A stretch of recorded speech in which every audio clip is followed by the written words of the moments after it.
nandito po ako ulit. Ngayon naman ang pag-uusapan natin ay physical activity o ehersisyo.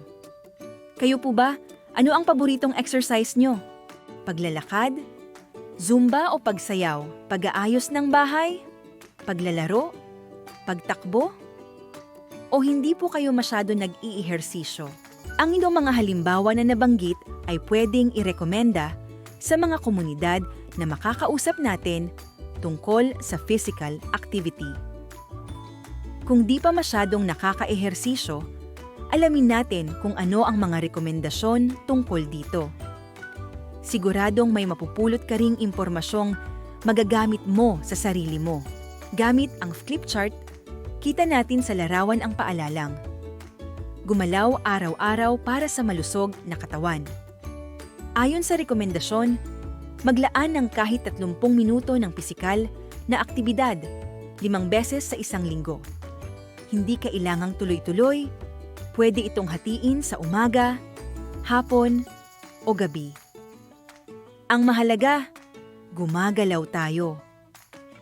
Maaari pong ituro isa-isa ang mga larawan sa poster upang mas madali itong maintindihan ng audience. Unang klase ng physical activity ay ang paglalakad o pagtakbo.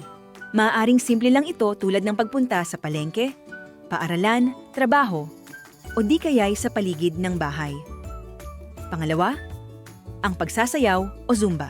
I-suggest na magpatugtog lang ng paborito mong kanta at subukang sumayaw. Ayos lang kahit mag-isa, pero mas maganda kung may kasama. Pangatlo, ang pag-akyat ng hagdan. Imbes na mag-elevator, subukang maghagdan kung kakayanin.